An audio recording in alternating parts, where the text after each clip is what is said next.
Words cannot describe the disappointment I feel towards Gaussian Entertainment's decision to make $70 premiums a thing. $70 for Virtual Pixels is basically a brand new game. I just hope that these new... well, there's 9 nations in the game now, so there's going to be, what, 6 or 7 new premium vehicles to fill the voids where newer and more advanced aircraft types are going to be pushed beyond.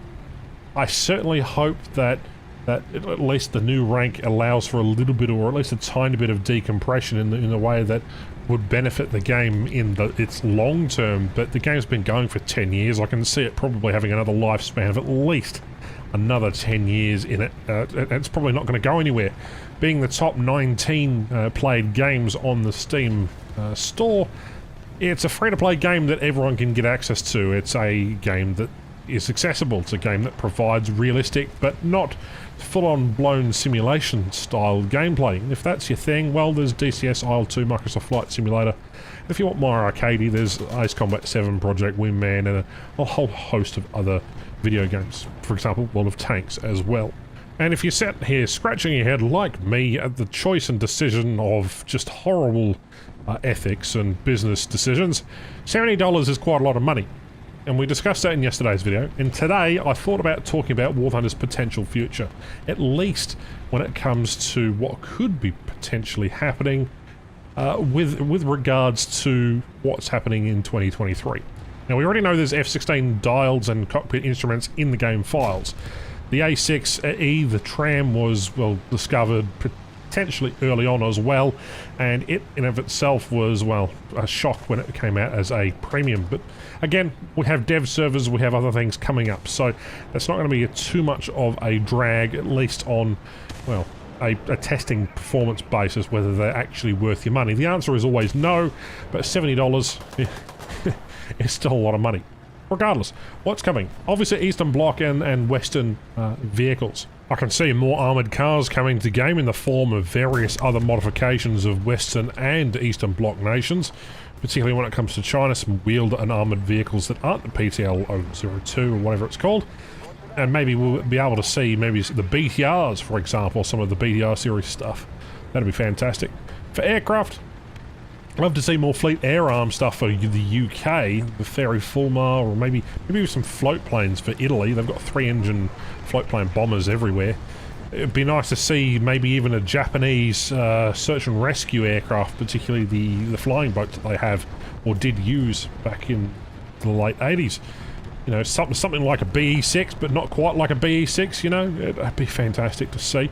Again, just unique stuff that'd actually, you know, make people excited to play the game, instead of just relying on battle passes and then premium vehicles to make the uniqueness in the game. Obviously the Su-25 and the A-10 and the F-14 are already big items on their own, but what we don't have is the F-111 and potentially the MiG-29A, the Su-27 at least said. MiG-27. There are plenty of vehicles for them to add, considering that the hype around modern vehicles is a potential hazard. But those will come in due time. What I'd really love to see is enduring confrontation, realistic battles, expanded. Give us a reason to play, give us more rewards in that. Allow players to experiment in that, whether it's ground or whether it's air. Just let us do a little bit more, and more game modes is really what I'm asking for here, because that in itself will make gameplay either better or worse depending on how you can do things. Gaussian Entertainment can't make events worth a damn, but the player base who makes events, particularly Weeby and his missions and several other sort of creators, make fantastic missions on the market, well, not the marketplace, on War Thunder Live. And Gaussian don't really go, oh, maybe we could take that idea, maybe we could take some of the racing maps and implement them in the game, maybe that would be fun. There's stuff like that, because the community development kit is very, very impressive, and creators like Averick and a heap of other people are incredibly talented, and they spend a lot of time creating and making unique events that could potentially be really interesting if you were someone who was looking for a bit of diversification. You know, World War mode is nice and all, but it isn't the end-all, be-end-all, right? And I feel like Gaussian has missed the mark here. They have beautiful maps that are horribly designed.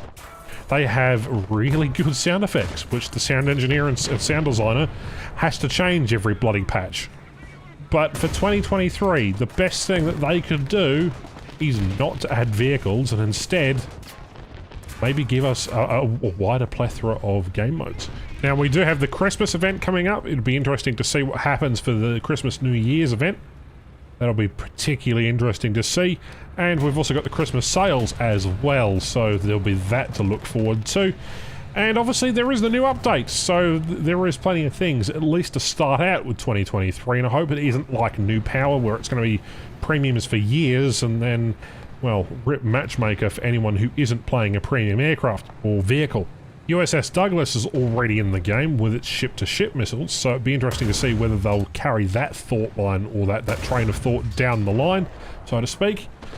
Maybe an addition of changing up things, adding maybe a bit more diversification in battle ratings would be nice, but they're never going to do that. Let's be real, they keep compressing it just to favour Matchmaker, to say that, oh, queue times.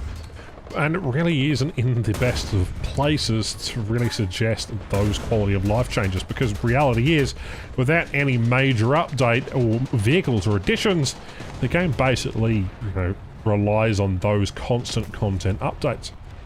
What amazes me is a game like War Thunder can get away with what it gets away with, the controversies that it creates, and still maintain a relatively healthy, alive, and functional user base. The thing is, without the advent of a lot of content being added towards the game, there is no real... War Thunder just isn't the same. If they stopped implementing vehicles or new content, new decals, new things, new sales, new whatever, the game would basically be dead on its heels. And that is probably the end of my rambling video today. I had no idea what I really wanted to talk about, so obviously looking forward is possibly going to be the best way of ensuring that, well, the optimism for the game stays high despite its bleak appearance and its, well, quite controversial changes, particularly in the last 48 hours. And with that being said, what do you think will come next year? And what do you want to see happen in War Thunder next year? I plan on only covering the game up until my anniversary, at which point I'll probably hang the hook up and go away for a while. But thank you much for watching, and my name is Ash, and I'll catch you next one. Bye.